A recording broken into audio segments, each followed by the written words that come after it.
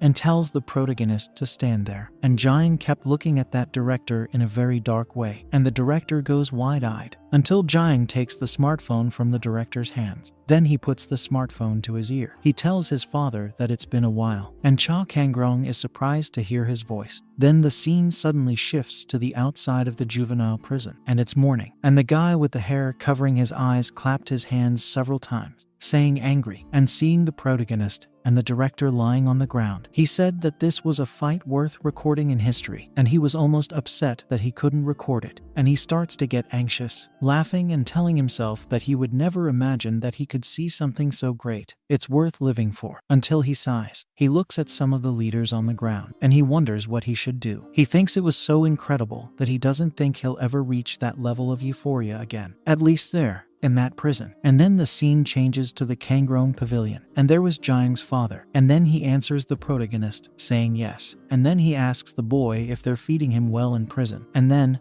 after hearing the question, his father responds by saying that the prison food he finds surprisingly suits his taste. But he makes it clear that it's not just that. They have warm running water and scheduled sessions where they make him exercise. And he says it's actually much better there. What it was like at home. That's kind of it for one thing. And he thinks Kangrong could call this monotonous routine a handicap. But thanks to that gift he had recently sent, things became a little less boring. So he reaches into his pocket, and Kangrong, listening to him say all that, Jiang replies, saying that he seems to be doing well and it's a relief. But he asks Jiang why he would do something so reckless. And Jiang responds very quickly, saying that he wants to get out of this place. He wants to get out of the clutches of his father, who controls this prison. And Kangrong asks Jiang if he wants to leave, and the boy replies, saying yes. He also says that, at the end of the day, he realized something. He's discovered that the place exists, and Kangrong hears him say this and goes on alert. And then, he answered the protagonist here no way, but Jiang, with a very somber tone in his voice, tells Kangrong to shut up and clean his neck. He makes it clear to his father to keep his neck clean so that when the time comes he can cut it. And so Kangrong, after that call, stands still, thinking about the step he should take next. The scene then shifts to the prison warden's office, and then the warden says to himself that he didn't want to imagine that among all those guards, none of them would be able to stop a single cell leader. And then, with all of them holding their heads to the floor, the director asks them if they want to lose their jobs, and they scream,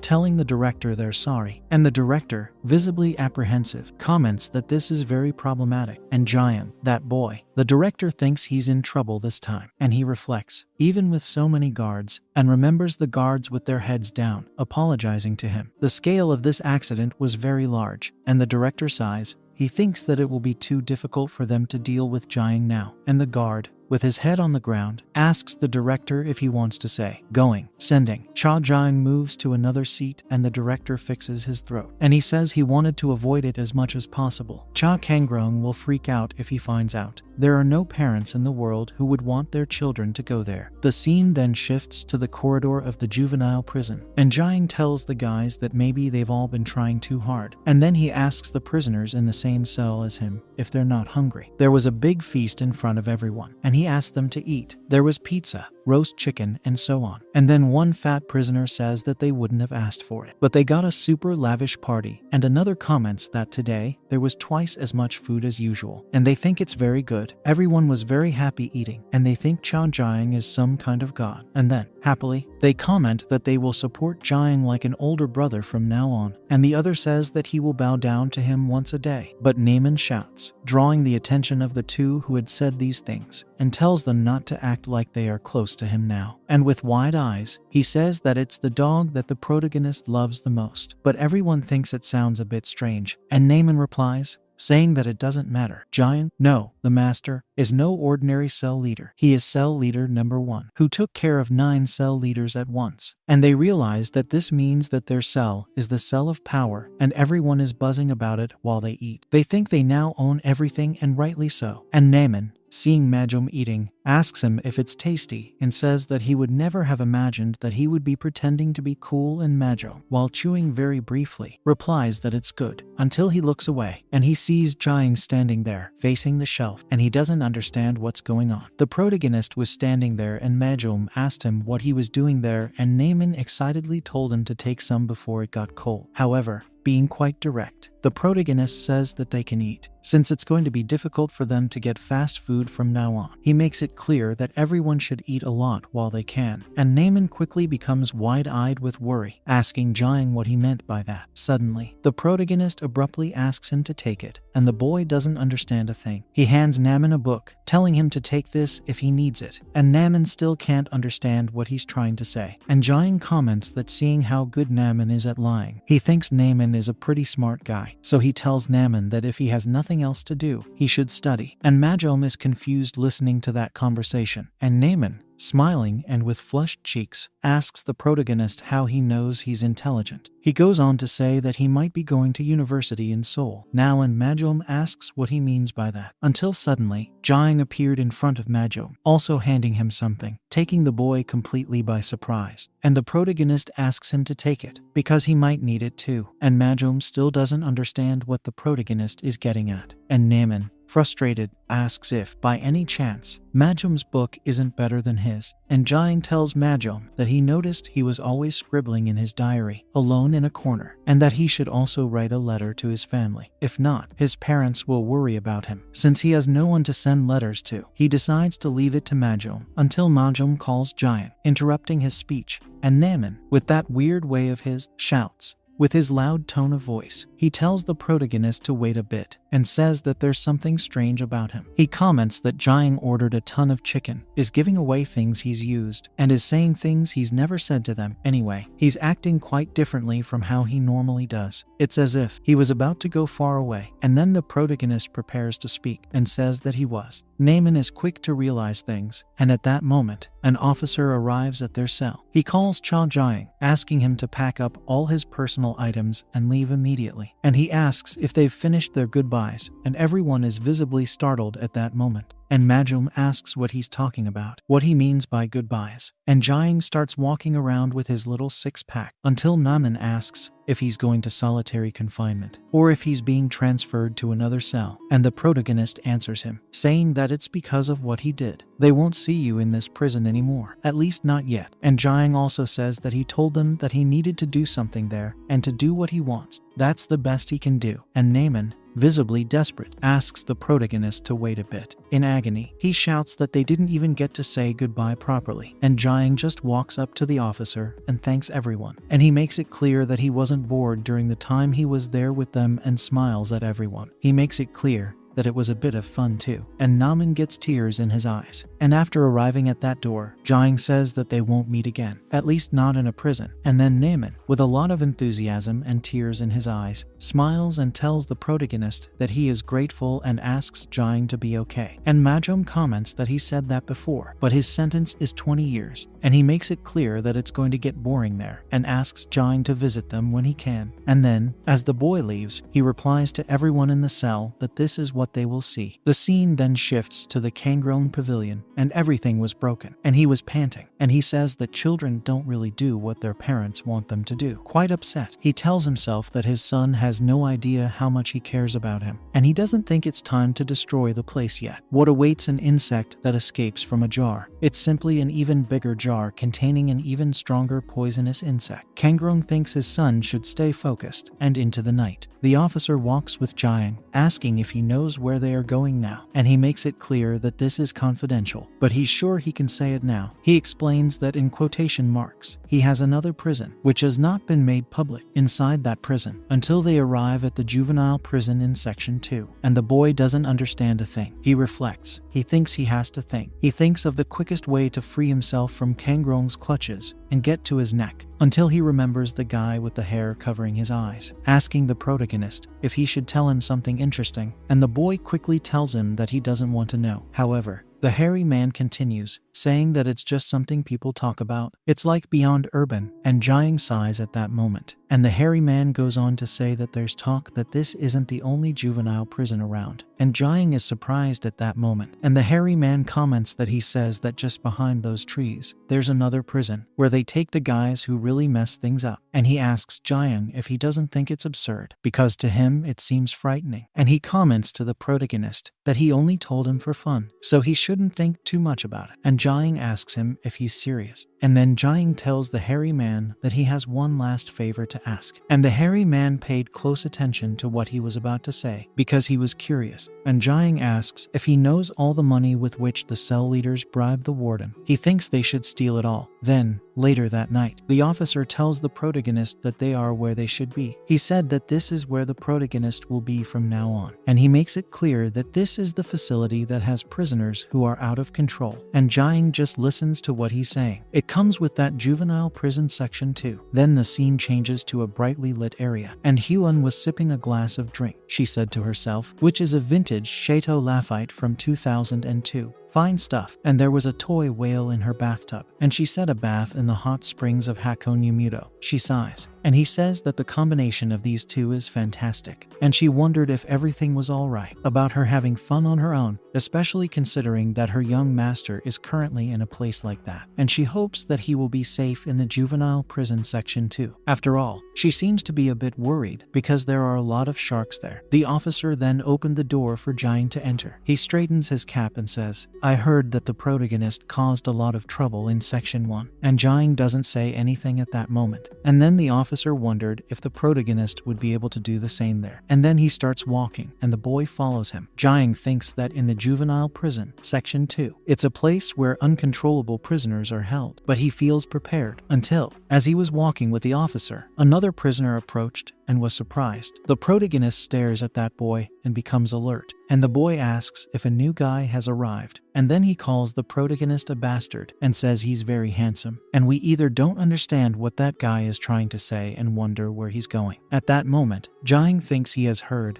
that this is where uncontrollable prisoners are being held, and then we ask the boy in number 489 if he hasn't heard, while the protagonist is thinking, and at the same time wondering if perhaps a fight is going to break out when he's just arrived there. And the boy just starts walking, and he tells the agent that he is going to the infirmary, and makes it clear that he had already told him earlier. And after the boy had passed, Jiang kept looking back because he was very suspicious and didn't understand anything, and the officer realized that he had indeed been warned. He had forgotten, so they keep walking. Jiang thinks it's strange. For everyone he is coming around, they don't seem to be uncontrollable prisoners. Instead, they all look like ordinary prisoners. And one of the prisoners with a mask down asks if anyone wants to request personal belonging. The protagonist stared at the whole place. He thinks, and at the same time wonders what's going on, and he wants to understand what he's feeling. And then the officer asks him if he's surprised that it's more normal than he expected, and he makes it clear that Jiang will soon discover the secret of this place. He also comments that just opposite is the director's office, and they keep walking. And on the wall, there was a bizarre picture of a shark eating a sea lion. And when a man sees the aquarium, he begins to check everything,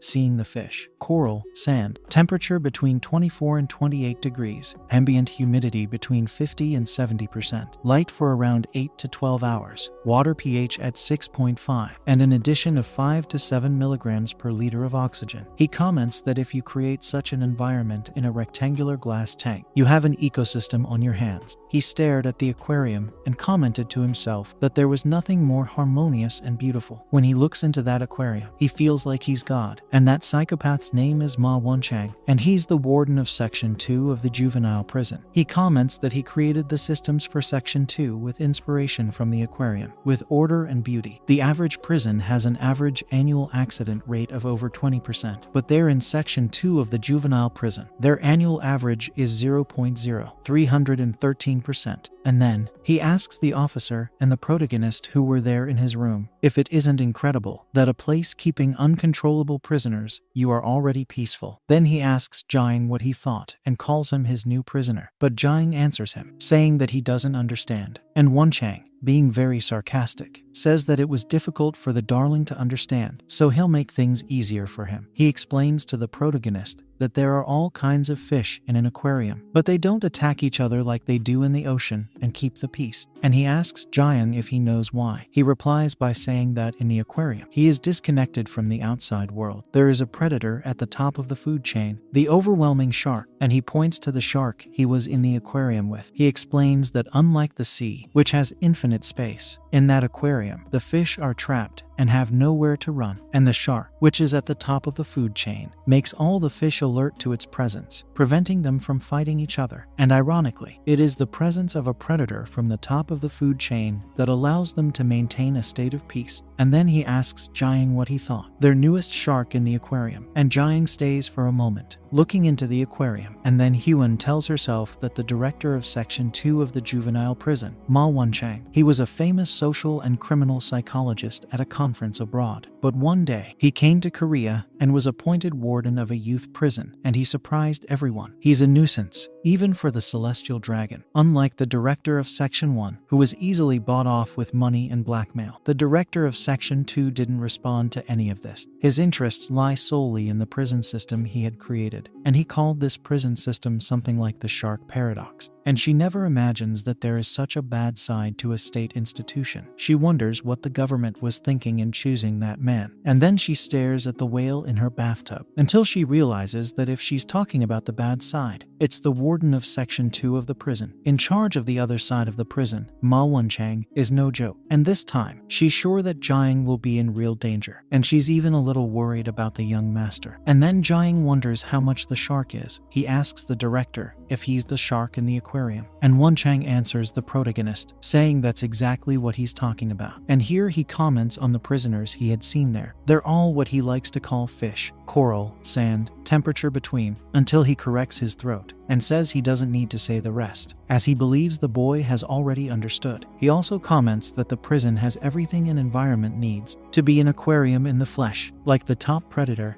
Jiang, as he himself calls the shark. You can simply swim as much as you like. Just then, Jiang takes a brief look at the principal's office and say that he really has no idea what the director is talking about, and he doesn't care either. And quickly, Jiang turned his back to the director of Section 2, saying that if he's finished, he's leaving. And the director just watches. And then the director wonders if there's anything more exciting than explaining his theory to those who don't understand. And then he tells the protagonist to pay attention and asks him what he thinks about it. And suddenly Jiang goes wide-eyed at that moment. The director of Section 2 hits him with everything, and he's moaning with the pain he's feeling. The director simply grabbed him by the scruff of the neck, and I was left with no way out, glued to the wall. He asks the protagonist to let him help him, while Jiang reluctantly moves to and fro. And the director makes it clear here that he would help him understand better, and he says it smiling, as if it were nothing. The warden of the Section 2 juvenile prison, called Ma Won-chang. He is a dual citizen of the United States and South Korea, and studied social psychology at an Ivy League school, and he has received recognition for his research work in American academic circles, up to the United Nations Research Institute for Social Development and the MIT Research Center, offering him positions, but he didn't choose another place. Otherwise, Korea. He eats a dish, and feeling a good vibe. He said that this is the smell of Korea, and for him, it's a wonderful smell. And while he's eating, someone tells him, calling him doctor, that it's an honor that he's chosen Korea and first. He'd like to express his gratitude to him, and he starts laughing, saying that he has to be more grateful to them. And then the bald man tells Won-chang why they wanted to see him today. It was that they had some concerns about his appointment as director of the juvenile prison. And the bald man with glasses comments that there are young offenders there who have committed violent crimes. They are so uncontrollable that the current prison system can't control them. And the bald man goes on to say that Won-chang proposed an experiment in social correction, a vision of those individuals who are difficult to deal with on Korea's current legal framework. And in this, after considerable effort, they succeeded in getting approval, with difficulty, to establish Juvenile Prison Section 2. And the bald man goes on to say that if the prisoner control experiment fails in Section 2, until the bald man senses something and is on alert as to why the government has approved Ma Won-chang's absurd plan, it wasn't simply because of his research achievements. And in this, Won-chang comments that the soup is very hot. The reason the government approved this was thanks to Won-chang's overwhelming military capacity. He was a former member of the U.S. Army's Special Operations Unit, which allowed him to crack down on crimes and our violent emergencies. And then, at that moment, Won-chang, holding the protagonist's neck, says that it's the duty of a sociologist. It's about exploring the phenomena that occur. Then he says Jiang's name, and he asks what kind of shark he is. Preparing to give him another blow, he slams everything into the wall, a blow that shakes the whole place. However, Jiang managed to break free and dodge just in time. While the director says that he's so curious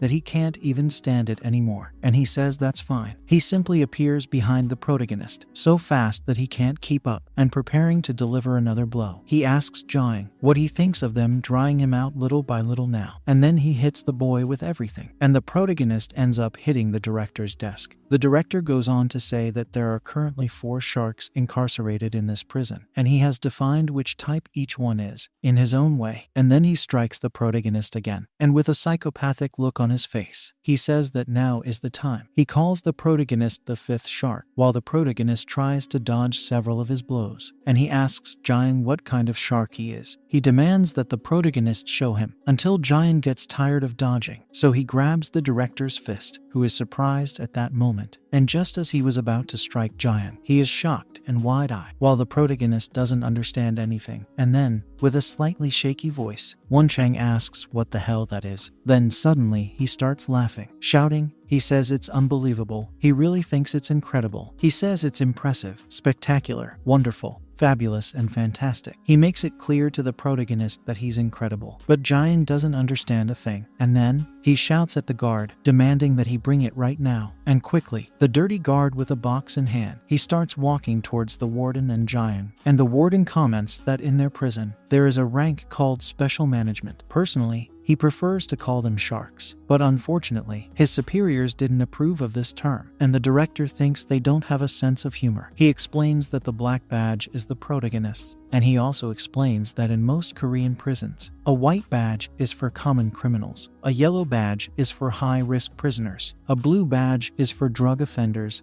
and a red badge is for death row inmates. But there, in the juvenile prison section 2, they only have 2 white badges for general management and black badges for special management. He makes it clear that Jiang will soon understand what that means, and then, as the protagonist leaves his room, he stands there thinking and looking at the aquarium. He didn't say a word at the time, until he starts smiling, and tells himself that he has attacked the boy a total of 21 times, and for him, Chao Jiang had many more opportunities to counterattack, until he gets his hands on his aquarium and wonders what the hell that was all about. He thinks that the protagonist's attitude was as if he didn't even deserve his attention, and he remembers the moment, and he goes wide-eyed, telling himself it was literally unidentifiable, and this is the first time he's encountered a case he can't specify. Now, he wanted to use any method possible to discover the identity of the protagonist's strength, but that wouldn't be the right thing to do as an academic. For now, he thinks he can only observe and analyze it, and then wait for it to reveal its own identity. The scene then shifts to the corridor, and in that corridor, someone shouted, "Here, I'm going to die." That was the corridor of the living room on the 2nd floor of the Juvenile Detention Center Section 2. And then the prisoner asks the other what he has, and the other replies with a shaky voice. Here he is acting as if he didn't already know, and he says that the shark is coming to their living room, and the other prisoner replies, saying that he shouldn't say that he's afraid of one of the sharks, and the boy replies that he clearly is. However, the other prisoner tries to reassure him that he doesn't need to worry, and makes it clear that he has a plan. He says that firstly, they should block his line of sight. Secondly, they should tie him up with a rope to make him suffocate, and thirdly, they could dispose of the body by flushing the toilet outside. And then, after the other boy has heard him say this, he comments here that he is now more afraid of him. And the boy who had come up with a plan replies that to fight the great evil that is a shark, this is the best method. Then Jiang comes to the door and asks if this is the room. And just by hearing the protagonist's voice, the 2 prisoners start to shiver. They were worried, thinking that the shark had arrived. However, the protagonist doesn't understand what's going on at all, and he thinks that first they said they were going to block his field of vision. Then one of them shouts at him, calling him Big Brother, and says that his loyal dog is at his service. And then he starts making dog noises, and says that his name is Wu Tison, but the other one doesn't understand, saying that that's not what Tison told them to do. And in desperation, the other apologizes and asks Jiang to please kill him quickly, until he asks the protagonist to wait a bit, and says he'll do it himself, and also starts making dog noises. That desperate boy is called Yunho, and Jiang is watching, while Tison is telling the protagonist that he can call him a puppy. Yunho is crying and saying that he can't breathe, and Jiang, seeing those 2 goofballs, is thinking, and at the same time wondering, if these guys are the fish the director was talking about. And he also thinks that this is his new living area. Looking from one to the other, he tells them both that it's not bad at all. Then he asks the boys where his bed is, and they both get visibly nervous at his question. They quickly get up and call the protagonist boss, saying that he was there, and Taesun makes it clear that he had already prepared it for him. But Yoonho, desperate, says that they had actually prepared it together, and Taesun, with his thumb up, tells Jaeyoung that the mattress is super soft and asks if he'd like to lie down right now. And Jaeyoung answers Taesun, saying that he'll lie down after the call. Then he sits up in bed to rest and asks Taesun when the evening call is, and the two of them don't understand what he meant by calling, and they make it clear that they don't do that there. And also, the guards hardly patrol and make it clear to the protagonist that he's free to do whatever he wants. And Jaeyoung doesn't understand what they mean at that moment. At the same time, he wonders what they meant by freedom in a prison. Even with so few restrictions, he wonders if the incident rates there are close to zero. Then night comes, and the prison corridor seemed very quiet. And in the cell where the protagonist is now, Taesun was lying down and snoring. He was talking to himself, saying that, as expected, hydrochloric acid is the best for disposing of bodies, and he started laughing, saying it was a joke. And Yoonho, shivering under his blanket, tells his mother that he's so scared that he wants to go back to his cell. Meanwhile, the protagonist was lying peacefully in his bed until he opens his eyes and thinks about the Juvenile Detention Center Section 2. There, the guards don't intervene with the prisoners, and yet the incidence rate is close to zero. He gets up and starts walking. He thinks that the reason for this is the 4 incarcerated sharks inside that prison, and he wonders about the name, Sharks. The corridor was really quiet. Then it starts to rain, and the protagonist thinks he should check out these sharks. It was raining a lot. The more time passes, the heavier the rain gets, and the protagonist was thinking, and at the same time wondering if now might be a good time. Even he picks it up at the gate and doesn't understand. Pushing open the gate, he realizes that it is locked. He thinks it looks like the warden doesn't intervene in prison affairs, but that doesn't mean he doesn't leave them locked up. He tells himself he thought it was open, and he keeps looking through the grill. He thinks about the Juvenile Detention Center Section 2. There's a lot about this place that he doesn't know yet. He thinks he needs to find out more. Then tomorrow comes, and then Taesun tells Yoonho that the shark is still asleep, referring to the protagonist, and he tries to encourage the boy, saying that they could knock him out with a toilet pipe. First, he would knock him down, and then Yoonho would tie him up with a rope. However, Yoonho replies to him, saying that he doesn't want to, and as long as he is, he will only use the Nokia the firefighters used. Then Jaeyoung wakes up, and he notices the two stooges trying to prank him, but he doesn't care and asks if it's morning yet. And then, the two desperate goofballs throw themselves on the floor, and Taesun, speaking quite loudly, asks the protagonist if he had a good night's sleep, and Jaeyoung doesn't understand a thing. He doesn't answer the question and says he's hungry. Then he asks the boys what time they open the door at meal times, but the two of them don't understand what he means and ask. And then he comments that the doors are already open. And then Jaeyoung asks if the doors are really open, and he tells Taesun that they were definitely closed, and Taesun asks the protagonist if he doesn't know. He explains that there is a specific timetable and that the doors close and open automatically according to it. During the time it is open, everyone is free, and Jaeyoung thinks that's peculiar. Each aspect of Juvenile Detention Section 2, it's very different from Section 1. Then the scene changes to a car, and a man tells the prisoner that he looks injured. The boy replies that it's no big deal, and he explains that he had a little incident a while ago. He had lost the fight to Jaeyoung, who decided to break his arm. And then the man replies to the prisoner that everything is fine, and he's at the age where it's normal to fight. However, for someone who is a low-level subordinate of his with no name to summon him there, he asks that prisoner if he knows what that means. And the boy, with his sling, visibly nervous and stammering a little, says that he didn't think you would come in person, and he thought he would send a subordinate. That was Park Jong-chun. He is the cell leader of Section 1 of the juvenile prison, and he is also a member of the Heavenly Dragon. And then the man talking to him says that the boy he had mentioned, referring to the protagonist, had aroused his interest, and asks Jong-chun if he understands, so he'd like to see it for himself. And Jong-chun starts to get angry just hearing the protagonist's name, saying that Jaeyoung constantly defied the cell leaders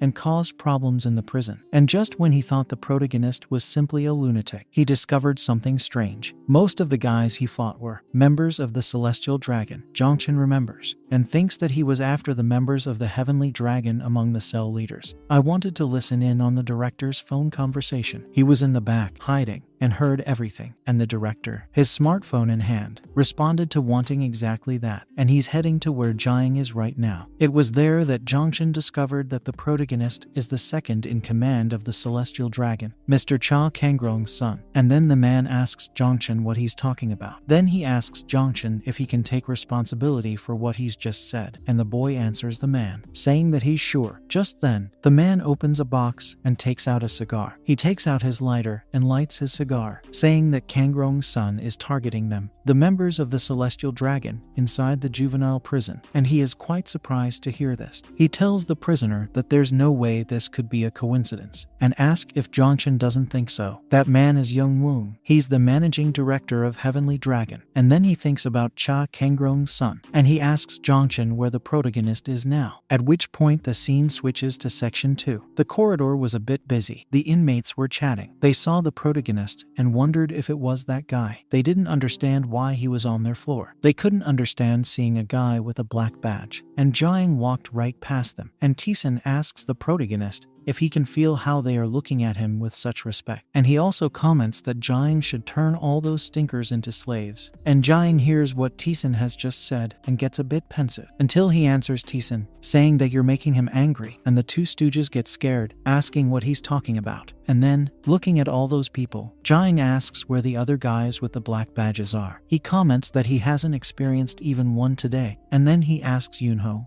if the guys with the black badges are all introverts. And Yunho answers him, saying that it's nothing like that. And he explains that the guys with the black badges, in the words of the director, the 4 sharks, are spread out over the floors, 1 per floor. And he tells the protagonist that he could consider each floor as his own private territory. And he comments that Jiang's is the 2nd floor, and Tison, a little nervous, starts to stutter a bit and tells the protagonist that he's just telling him to be cautious. He comments that there is an unspoken rule that says that the prisoners on each floor do not invade each other's territories, and Yunho confirms what Tison has just said. He makes it clear to the protagonist that Tison is right, and Tison continues, saying that especially the guys with the black badges, and Jiang is watching, until he starts walking, and Tison tells the protagonist that even he needs to be careful about this, but Jiang didn't say anything, and they began to worry, wondering if they were listening, while Jiang thought about the shark's territory. And then the scene switches to juvenile prison section 1, with Young Woong asking Zhongshan if Cha Jiang the missing life from juvenile prison. He wanted to understand if that was really what the inmate had just told him, and the boy answered yes, and he comments here that they said they sent him somewhere for causing trouble, but unfortunately, he couldn't find anything beyond that. After saying this, Zhongshan starts to get a bit annoyed and begins to whine. He simply slams his arm into the car, calling the protagonist a bastard, and in a rage, he says he'll catch Jiang when his arm is better, and he can't believe he let the protagonist through. And Young Woong asks the prisoner what this attitude is, and Zhongshan, after hearing his question, is visibly frightened, and Young Woong asks what attitude that was in front of him, and he asks in a rather somber way while smoking his cigar, and quickly, visibly worried, he speaks to the director of the Celestial Dragon, saying that he's sorry and he shouldn't have dared. And Young Woong stares at Zhongshan until he says he's had enough of all this talk and tells Zhongshan to leave immediately. And Zhongshan nervously says he'll do it, and at that, Young Woong looked down at his cigar. He comments that this is a windfall. He keeps thinking about Cha Kangrong. He doesn't want to imagine that Kangrong would be raising a little dragon in juvenile prison, far away from the Heavenly Dragon. He was planning to have his own son gain experience there, and thus give him the seat as president of the next generation. Smiling, Young Woong comments that this is very funny. He continues with the car stopped there, and he comments to himself that if the protagonist has disappeared from prison, he should be in section 2 now. However, there are 4 sharks there, and he thinks everyone is a great predator created by the Celestial Dragon, and they will devour you. Young Woong thinks it doesn't matter if he's Cha Kangrong's son, and at that moment, the protagonist was looking at the steps, and he looks at the sign. And tell yourself that the sharks are above those stairs. He begins to climb the steps and comments to himself that for now, he can't think of any other method than that. 2 hours earlier, Jiang was at the bathroom sink using the water. He had wet his face. He stares at himself in the mirror for a moment, and he thinks that no matter how much he thinks about it, he thinks it's strange. That director had said that he would be exploring the phenomenon that occurs. But in this prison, not even the guards are far from the warden's intervention. It interferes with inmates' daily lives. And in that case, the protagonist wonders how the hell they watch the prisoners. However, he didn't know that there was a camera inside the mirror in which he was looking at himself. There was a security center which monitored all of them, and the warden was looking directly at the protagonist. That was the management area, the monitoring room of juvenile prison section 2. Just then, Director Wonchang was sipping his drink through a straw and singing Baby Shark. He spends a lot of time writing with a shark on top of his pen and singing Baby Shark. He was a real psycho weirdo, and he says it's a lot of fun, counting the hours and minutes. He tells himself that it's been 38 hours and 56 minutes since the new shark was added to the aquarium, and still no strange behavior has been observed. The director tells himself that the protagonist is showing a totally different pattern of behavior to the other sharks. He thinks Jiang is ordinary, very ordinary, and while holding his shark mug, he begins to tremble until he shouts, saying that this is why the protagonist is so special, and he ends up spilling drink everywhere, making a lot of noise. And then he starts looking at his clothes and telling himself that he spilled cocoa on his tie until a woman comes in. She walks up to the director and grabs his tie, asking if she should clean it for him. Then Wonchang tells her yes, asking her to please wash his tie dry, and the woman says it's fine. And then, smiling, she tells the warden who had told him earlier that he simply can't live without her. That girl's name is Hansua. She's the administrative manager of the Section 2 juvenile prison. And then she asks if she should make him some new cocoa too. And he asks her to please use skimmed milk. And then the girl looks at the table and gets curious. She sees the protagonist's document, and a lot of his information was sampled. She sees that he is the 5th shark. She pays close attention to everything until she looks at the security cameras, and there was a guy lying on the bench. He was feeling a bit tired and wondered about the 5th shark. And then the scene changes to a guy in his cell, and he told himself that another guy had arrived from Section 1. Then the scene changes to several guys sitting at a table, and one of them, with his arm tattooed, starts laughing and asks what mess he's caused to send him to Section 2. And then, on the other security camera, it showed a young man standing holding a chair. He had a tattoo that went all the way up to his face, and he told himself that he was looking forward to it. And then the scene shifts to a more refined location, and a boy was advancing in a fencing outfit. He was practicing with someone else, until he simply attacks someone else with everything, and he points his sword right at that person's chest, and then the person simply falls to the ground. Then he takes off his glove, showing that his hand is completely tattooed, and he says it was a good match. That's Jung Woong, the managing director of Heavenly Dragon, until Han Su arrives, quite surprised. Smiling, she tells the managing director that he's played a good game and starts clapping. Then Jung Woong asks her if she's wearing her prison guard uniform, even though she's not on duty. And the girl explains that it's because she's still on duty. And she asks him if he knows how much trouble she would be in if she were caught there. And Jung Woong begins to approach her, saying that he's the warden of the juvenile Section 2 prison. I wouldn't dream of it. And Han Sua doesn't understand what he means. And he goes on to say that the associate closest to him, and he cuts into the seam of her leg. She's a member of the Heavenly Dragon, showing her tattoo, as well as being the administrative manager of the Section 2 juvenile prison. She was also a member of the Heavenly Dragon. And then, being quite sarcastic, she tells the managing director that she didn't know he had an attraction to things like that, and Jung Woong, being quite direct, asks about the subject he had asked her about. And Han Sua replies to him, saying that she brought it, and makes it clear that it was very difficult getting away with it without the director noticing. She smiles and shows him Jiang's documentation, and seeing that documentation, he wonders about Cha Kangrong's son, and there's no doubt he's in Section 2. Just as he had thought, Section 2 does not allow visitors, and is completely isolated from the outside, where the Celestial Dragon's young,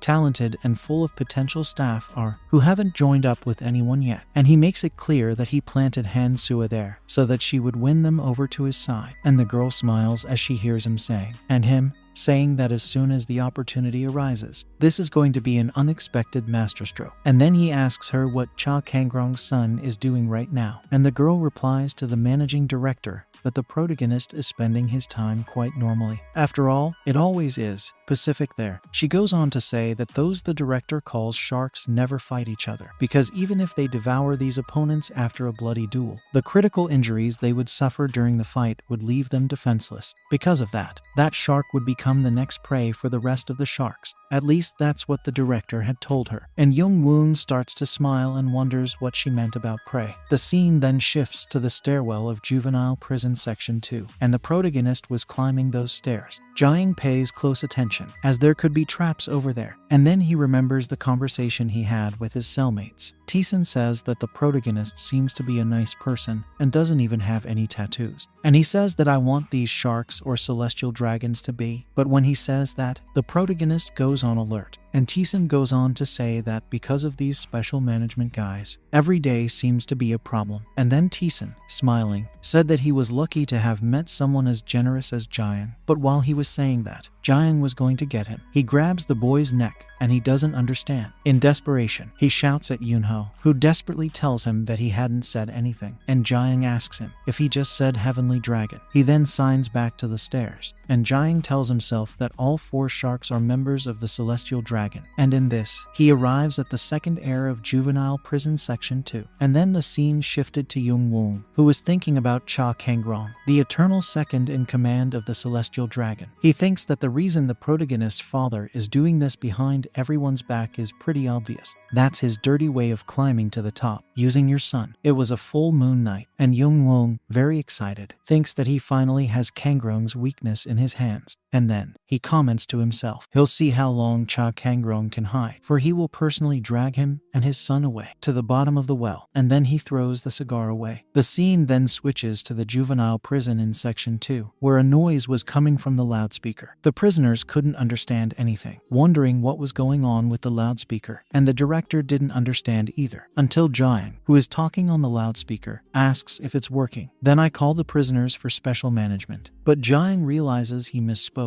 and corrects it, and Han Sua pays close attention, and then Jiang on the loudspeaker calls out to all the sharks and asks them to listen carefully, and he says his name is Cha Jiang, and he's from the 2nd floor, and his 2 cellmates don't understand what's going on, and the protagonist says that he is the son of Cha Kangrong, the second in command of the heavenly dragon, and then he asks if they all know what that means. He makes it clear that if they take him down, they'll get a lot of points on the celestial dragon, and he thinks that although they are in a peaceful prison, as if it were really an aquarium, where they are all in a fragile and balanced state of tension with each other, he wondered why he hadn't tried to break the peace first, and then he tells everyone to go and bite him, and at the same time, he thinks that even that means that he himself will become the prey. The director is incredulous, wondering if the protagonist was really saying that. He began to tremble, and Jiang continues, saying that he was brought there to face all the sharks, so it's clear that they have to come up to him and bite him. And Wenchang didn't want to imagine that the protagonist would provoke them like that. And then he stomps on the ground and starts laughing, and suddenly, the director simply sticks his face in the aquarium, with his head submerged in the water. He tells himself that this is the first time this has happened in the history of this section, and he's very anxious. He wants to see all the details of this ecosystem upheaval that this new shark will bring. Next, a window was brightly lit, and then a boy was sitting down, while the shark with glasses was standing up. And he thinks he'd never guess that Jiang is the son of the second in command, and he wonders what it's like to live as the son of someone so great, and asks the boy sitting down if he understands that. And then he starts laughing, and out of nowhere, the boy sitting down shouts, saying that he's sure he's happy, and he laughs a lot, while the shark with glasses just watches. And then he tells the prisoner who is sitting down that it's normal to feel this way, but at the bottom of his voice, he comments that he could feel his anger. Then he pushes the chair over and knocks the boy to the floor, and being very pretentious and ironic, he asks the prisoner if he's alright, and he makes it clear that the boy doesn't look good to him, and the prisoner, frightened,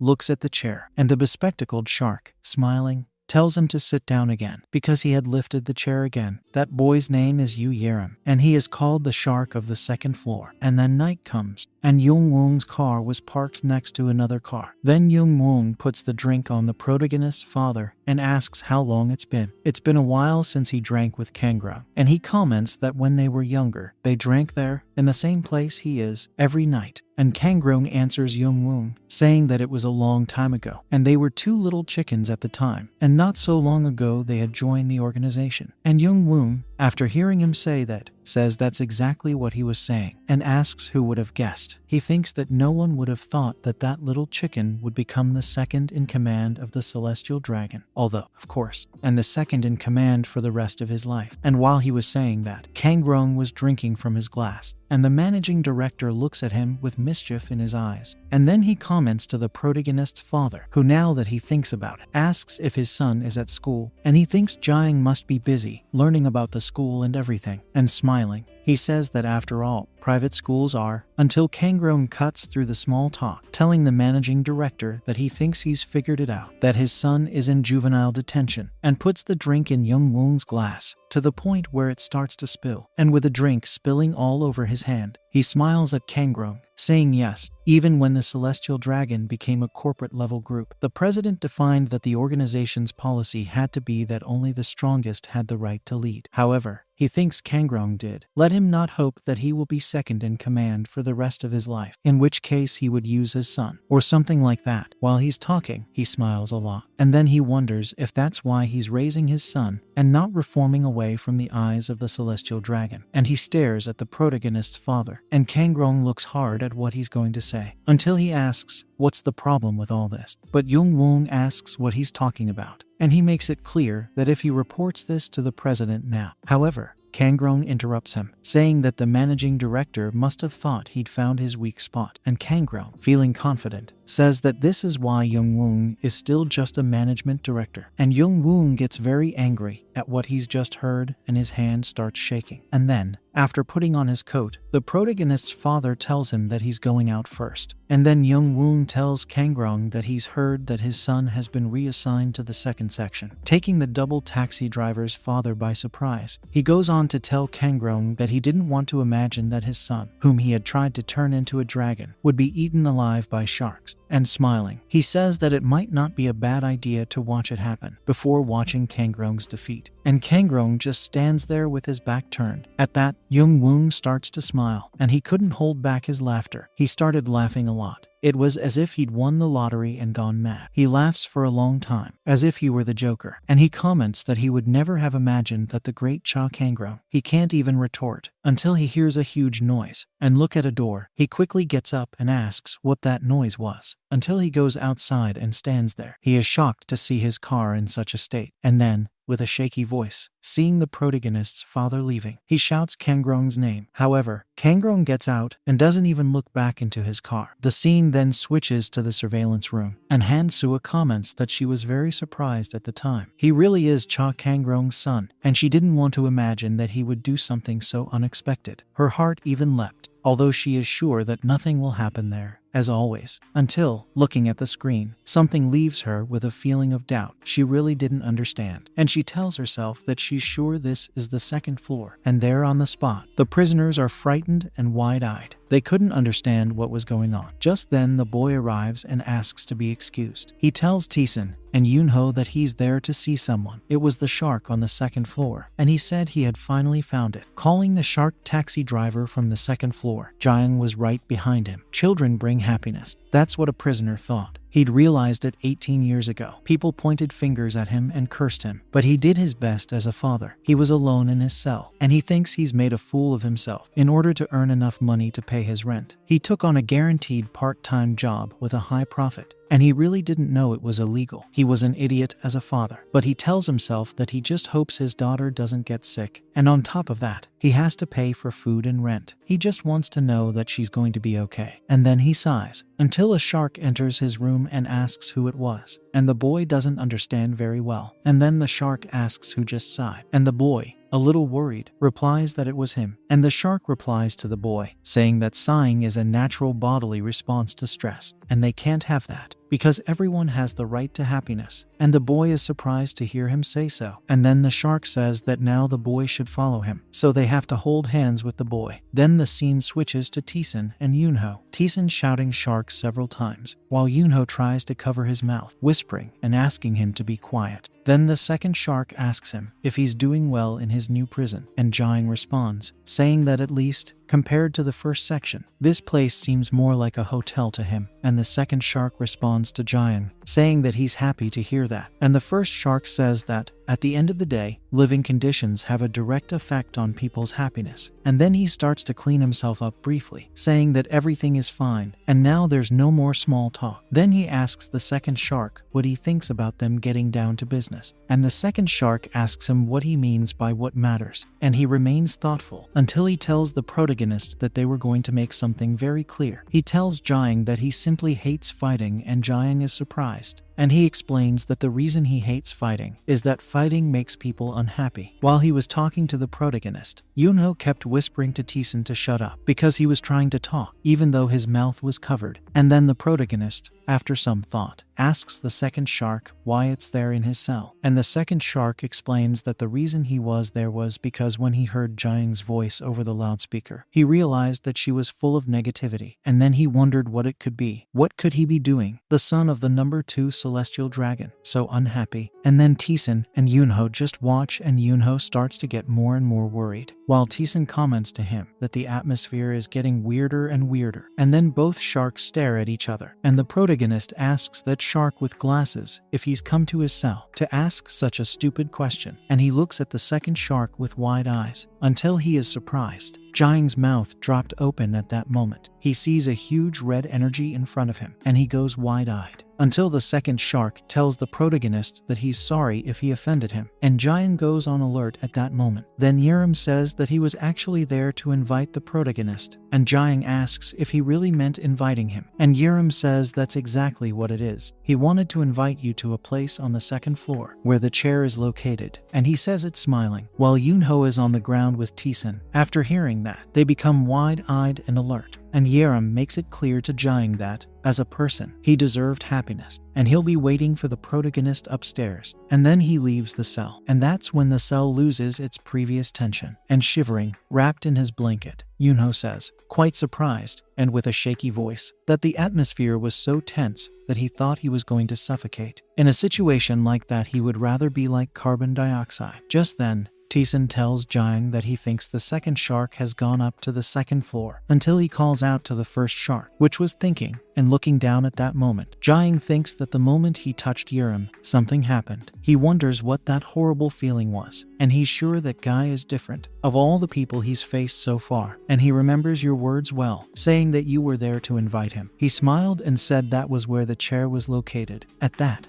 Jaeng fell silent for a moment, until he tells the two stooges that he has a question, and they both don't understand anything, and Taesun, desperate, tells the first shark that he can ask them anything, even the code to the front door, and Jaeng comments that the chair he had mentioned. He asks what it is, and wonders if there aren't already a lot of chairs there, and Taesun, he starts scratching his head, and doesn't know what to say, and he comments here on the chair that he probably meant. It's the chair of happiness, and Jaeng wonders what he's trying to say with that, and Yoonho, trembling a lot, says it's the chair of happiness. It's a chair that makes anyone who sits in it die of laughter, and it makes them happy. But for the people on the second floor, it's their biggest fear, and Jaeng can't understand anything. After all, it's all very different. And then the scene switches to the security camera. The director was thinking about Cha Jaeng. He tells himself that he was provoked as soon as he got there, and he's wilder than he thought. And he didn't want to imagine that the shark on the second floor, the least aggressive, would act before anyone else. He really didn't expect that. Nothing much happened in the end, but Han-Sua wondered why it seemed that the director wanted something to happen, and smiling, she apologizes, saying that she thinks it's just in her head. And Woncheng says she's not wrong. He just wants to observe a variety of phenomena and keeps writing on his paper. And Han-Sua asks Woncheng if she should bring him some more juice, and he asks her for some organic juice. And then Han-Sua takes the opportunity to take a look at the cameras. She thought that Cha Jaeng was provoking the sharks like that, and wondered if he was planning to take over prison number 2 as well. But she also thinks that a fight between sharks is simply asking to die inside that prison. And anyway, she's sure that Jiang won't be able to do anything. Then in juvenile prison section 2, one woman couldn't understand, and she asked if she couldn't visit, and the officer told her he was sorry, but it had already been communicated before, and she is very sad. With her baby on her lap, she says that just for a few minutes it would be fine. She asks the officer to please let her daughter see her father's face, but the officer continues his position, saying that he is sorry for that. At that, the mother sighs. Suddenly, the child wakes up and starts crying, and the mother calls her daughter a princess and comments that she has woken up. Smiling, she tells her daughter that dad will be fine and they will see him soon. The scene then shifts to inside juvenile prison section 2. The boy was holding a photo of the girl with his daughter, and he kept thinking about his daughter and that girl and wondering if she was alright because his daughter was born. It made dad very happy, and he talks in a strange, psychopathic way. He drooled and said that thanks to his lovely daughter, he was very happy, and he repeated several times that he was happy, and Yerim holds the chair and says he's happy, that the boy had found his happiness.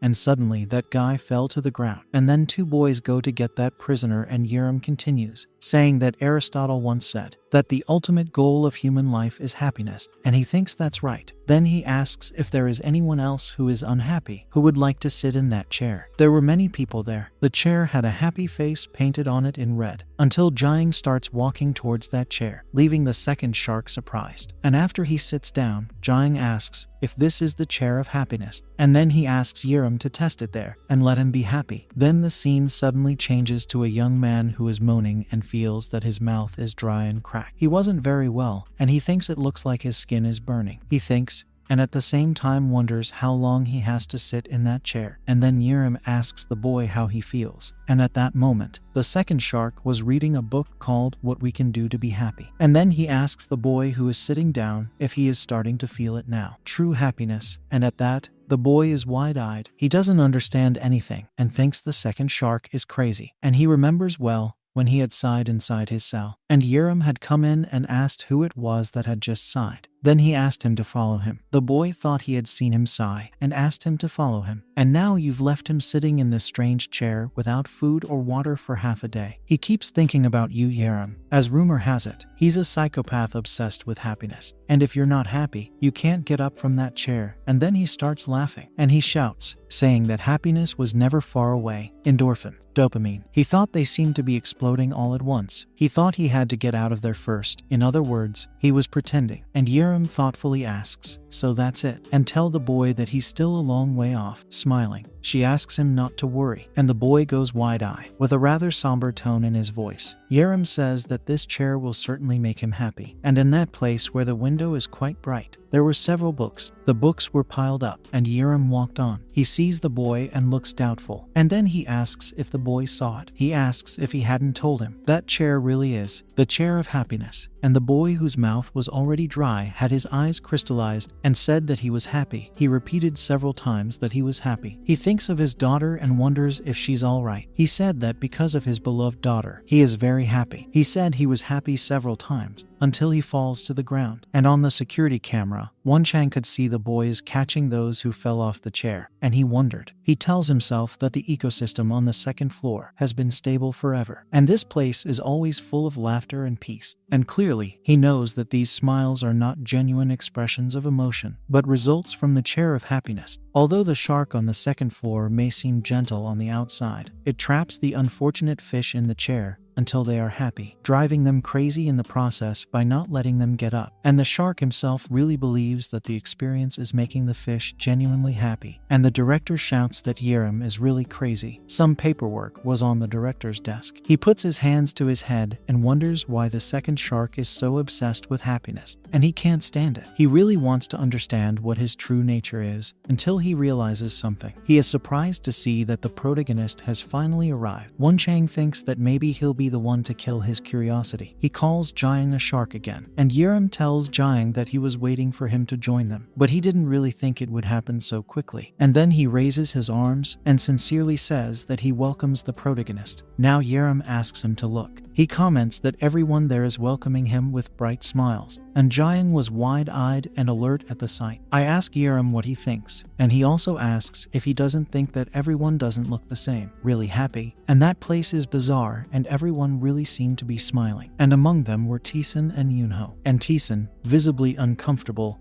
asks Yunho, whispering, why they're there. And Yunho asks Teesun, wide-eyed, if he's really acting like he doesn't know. And Yunho remembers well what happened with the second shark before he left, saying that while the protagonist was there, he hoped that Teesun and Yunho would also visit them. And then Yunho whispers to Teesun that if they ignore the shark's words, they have no idea what could happen. And Teesun, not understanding anything, asks why everyone is smiling, even when there's nothing funny about it. And Yunho answers his comrade, saying that he doesn't know, and they're just going to observe the situation first. And then Jiang, sitting down and looking bored, asks if that's all there is to it, Yerim's so-called happiness, and the second shark replies that yes, that's it, and also comments that in the end, happy people always have bright smiles. Then he asks Jiang how he feels about finding his happiness, at which point the shark on the second floor catches Yerim's eye, and he says that ever since they met for the first time, he kept talking about happiness, and then he asks why the second shark is so obsessed with it, and Yerim goes wide-eyed. He remembers a teddy bear that was leaking cotton everywhere, and he, with his glasses, was staring at a stuffed rabbit. Then the parents said they had a present for Yerim, and they say the chair of happiness, and she had a smile on her face. And then his father says that if he were to sit there and slowly reflect on his heart, he will become happy. And then he asks the protagonist if he's really asked why he's obsessed with happiness. And he explains that the reason is that humans are creatures who live for happiness,